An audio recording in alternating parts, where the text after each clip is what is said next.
Hey guys, I'm back. I was going to buy the new American Quarter Horse today. It's Wednesday, but I'm waiting for double star coins so I don't become broke. But instead, today I'm going to talk about fossils, archaeology, and paleontology in this game. Archaeology in this game is like eating your vegetables. It sucks at the time if you don't like it, but it's really going to help you in the future. A lot of my personal friends, I realized, haven't even started archaeology and they're around level 20 just because it's so tedious. However, after you get it done, it's incredibly useful. Mostly because it's very helpful to make money very fast, and I know a lot of people don't know this. I've done archaeology for a long time. I finished it as soon as it came out, and I've been doing it a lot since then because I've found some strategic ways to make money off of it, and that's what I'm going to show you today. After you complete the quests, you probably have noticed the special finds or extra interesting finds with gold rocks on the spawning points. And these will give you special expensive items like in Dino Valley, cell phones, action figures, a statuette, and old gold coins. It can be traded with Harley for clothing items, I think, and maybe sometimes rare finds. Now this comes at a risk, of course, because sometimes, for example, cell phones, you need 7 of them to actually trade, and that's worth a lot of money. Cell phones go for 50 coins a piece.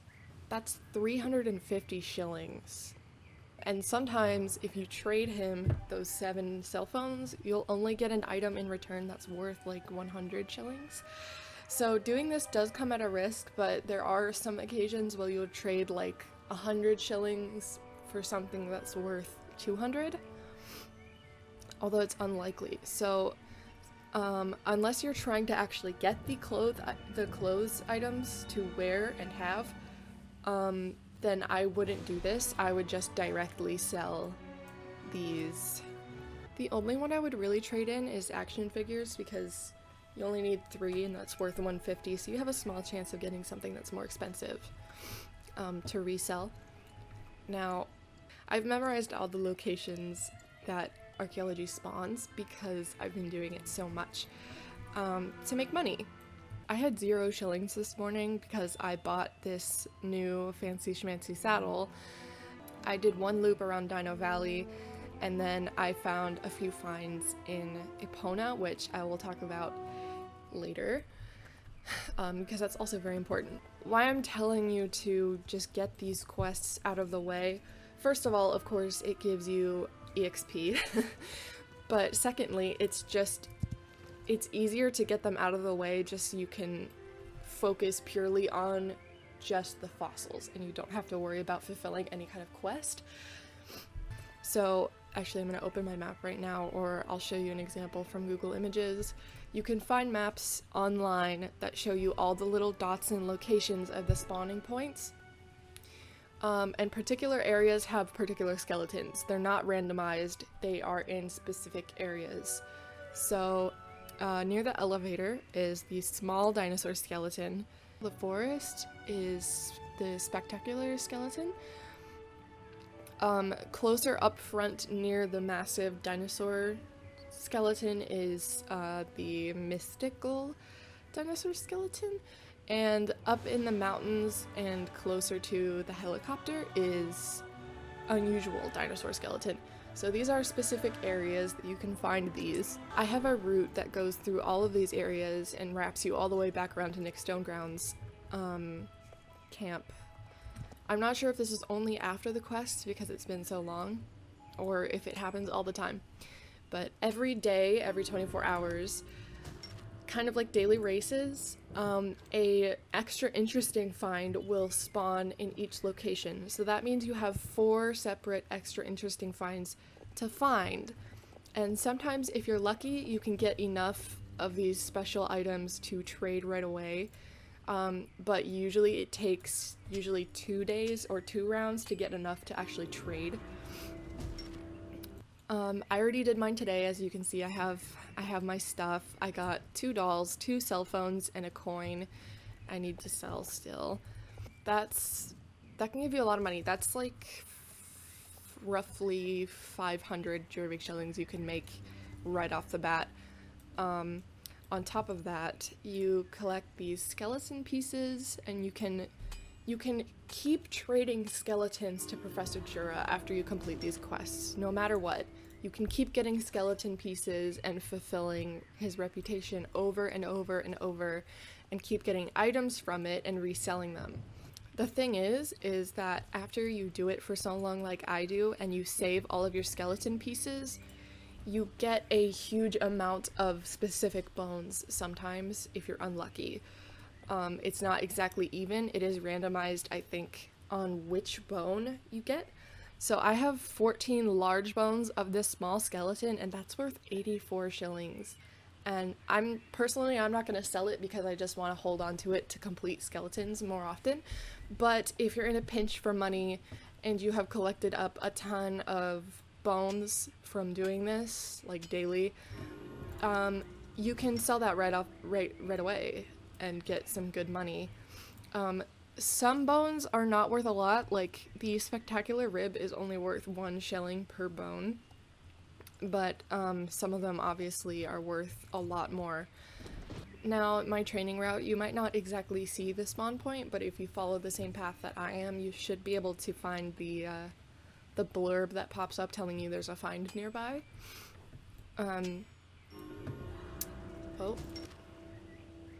So these are worth 6 individually, so I'm gonna save that and sell it on the side. Now, you may be thinking, also, when you don't find any bones and you just find the unnecessary junk, don't throw it away. Don't ever throw money away. You definitely should just keep it and hang on to it and sell it, because that stuff adds up. It can add up to like 20 coins at least. And if you're having trouble holding on to it and you have a full inventory, then just empty your inventory, even if it means just finding a page and dumping out everything there for now and then putting it back later. It's just really worth it, especially if you need money. I made 2,500 within like an hour and a half easily. I haven't even done training yet today. So that also brings me on to Epona's Archaeology. I strongly recommend that you finish those as well, because first of all, you can get some pretty cool clothing out of it, and secondly, it pushes them out of the way, because after you do that once, you cannot trade those items again. If you find Roman sword pieces enough to trade, it won't let you. It's not an option anymore. So just get that out of the way, and you can get some clothing out of it and keep it or sell it if you want. But the extra interesting finds also spawn over there. There's also 4 locations that you can search and find extra interesting finds over there. And those are worth a lot more than Archaeology. I think it's to make up for not being able to trade in sets again. But yeah, those are worth a lot more. Not individually. They're still worth like 50 a pop. So like my Jujutsu badge, I already traded in 2 antique metals and I got like 1,200 out of that, because I traded it in for, it gave me a hat and a saddle pad, and both of those were worth 600 shillings. That's more than a first place Moreland medal. That's a lot of money. So even if you don't want to do Dino Valley Archaeology every day, because that is a long path and it can be tedious, especially with all the rocks and some horses are slow, I strongly suggest that you finish these and do at least Epona every day, because with the extra interesting finds that you can locate, that gives you a ton of money right away. So if I make 2,000 this way, and probably more because I do multiple rounds, that would take me roughly 4 or 5 days to get 10,000 shillings, if my luck is consistent. I also suggest if you're intending on doing archaeology like me, just on like for fun, I strongly suggest that you go to Professor Jura and write down the required bones that it takes to turn in a full skeleton. That way you can save trailer money and not just travel to Fir Grove and waste your time when you don't have enough bones.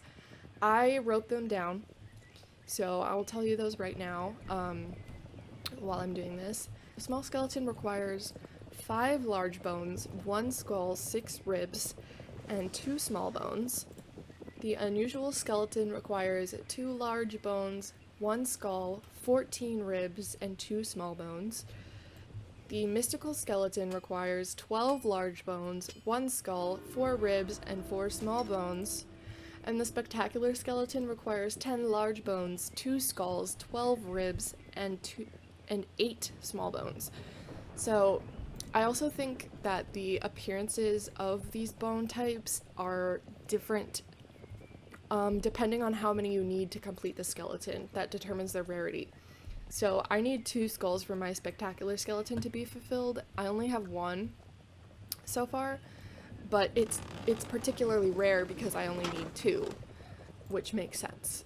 Once you memorize the path and the locations of all of these archaeological spawn points, it actually gets kind of fun.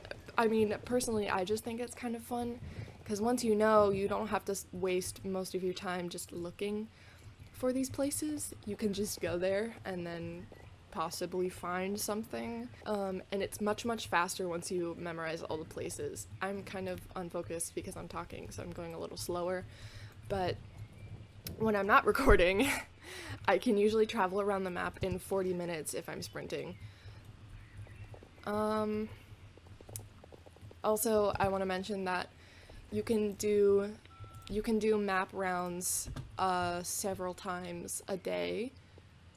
Typically, it will respawn while you're running, so like by the time I get to the Isendale Forest, the small skeleton places will be respawned, and you can just loop around again if your inventory isn't full. If they don't respawn, then you could just wait like 10 minutes and they'll all be back. So you can pretty much just keep looking for bones like all day long, and I mean, I wouldn't recommend it because it can get kind of stressful if you're unlucky and you get several of the same bone over and over, and you don't need it. You have plenty of those, but as I said before, you can also make money that way just by selling the bones themselves if you get a large sum of those. The only thing is, lucky finds do not spawn multiple times a day. They only spawn once a day to restrict you from making too much money too fast. However, if you have plenty of time in your day and you just want to grind for money, this is probably a good way to do it. On top of training, you can get a lot of money. Now, trading in skeletons also comes at a risk if you've accumulated a lot of the same bone. Like, say I traded in this small skeleton. Well, last time I did that, I got an item that was only worth 100 Jorvik coins. And this entire skeleton itself is worth more than that, I think. Maybe just a little smidge more. Which, if you don't care about losing a few coins, then that's okay. I would just save it. Personally, I'm saving it because that way, if I sell it, sometimes I'll get the item back and I like barely don't have enough and it pisses me off. I just like to constantly have those, so I'm always ready to complete a skeleton as soon as I can. It's really up to you and what strategy you want to apply. But either of them work generally really well. Also, I'm not sure if this is before or after the Soul Rider quests, but as you can see over there, there is a bright green portal, and that portal will take you to Epona. It'll take you to the eastern slopes. The find locations in Epona are pretty closely knit. not the areas themselves, but the spawn locations within those areas are pretty close together. So it's not quite as hard to find as also once you memorize the route for each of those locations. So since Dinosaur is pretty spread out, I have a full route that takes me around the whole map. But usually when I go to Epona, I have a specific route for each location just because the locations are very separate. But definitely doing Epona can get you more money very fast. So I want to be clear, you should definitely finish your dinosaur quests. I know it sucks, and I know it's annoying, and it's tedious, but it is worth it in the end. You don't have to trade as much to finish those as well. You only need one medal, one antique medal, and you only need 2 of these Jiu-Jitsu badges. And the payout is a lot more. Also, while you're dismounting, sometimes it bugs if you misclick, but while you're dismounting, you can drag and drop the pickaxe over the location and mine it super duper fast, like through your horse, and then hop back on. Takes 2 seconds. Oh, like that. Oh yeah, sometimes also it's easy to miss if you're not paying attention. The finds stack on top of each other on the same spawn location. It's uncommon, but it does happen, and usually that's the result of, like, if you go to all these spawn locations and you don't see any finds and you're probably thinking, what am I doing wrong? They're probably going to be stacked in one spot, so don't panic. Also, I advise that you don't immediately go into looking for archaeology as soon as you log on, because it takes them a fat minute to spawn and render. So I would suggest taking your time picking out which horse you want to bring and tack, and maybe training a little bit before you come out here, just to be 100% sure that everything has spawned in, so you don't have to waste your time running around here and finding nothing. Also, a pro tip for selling very quickly, drag your inventory over here just so it's faster to drag and drop, and you can drag this item here to sell it, and you can also drag this around and pull it so the yes button is hovering the little money icon here, and that way you can just drag and double click and it will immediately sell it. Although I would be very careful, make sure you know what you're doing so you don't accidentally sell anything in your inventory. If you feel like you might do that, don't do this, because it's pretty risky if you're not paying attention.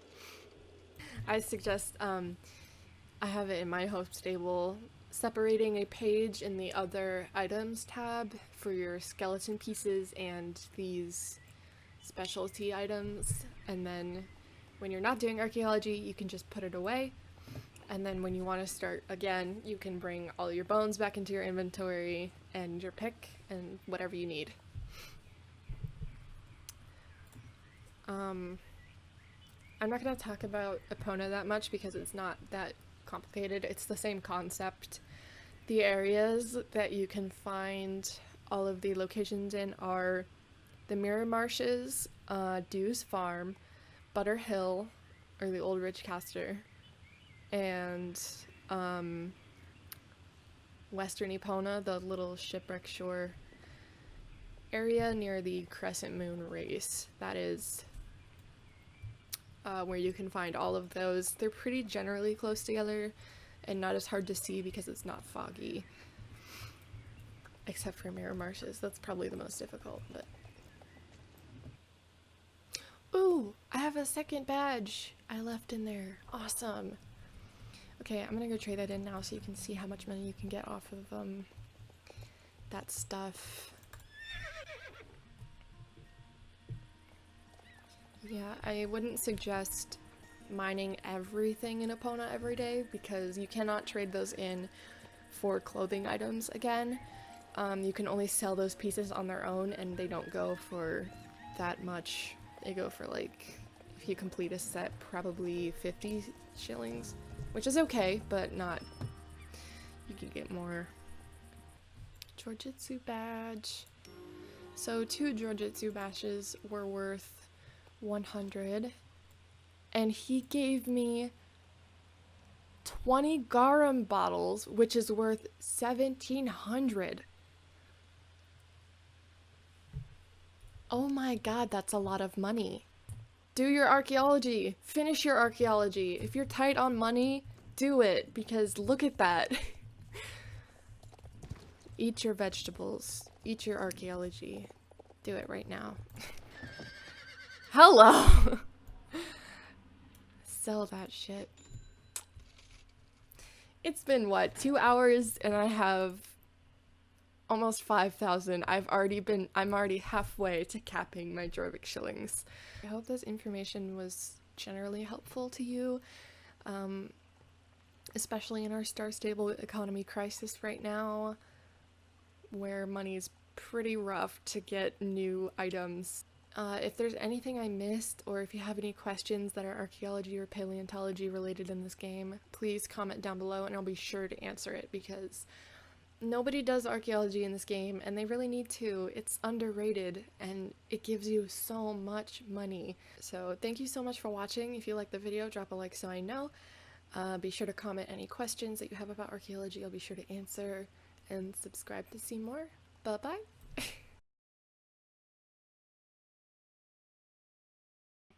I'm just trying to help out in this crisis, man.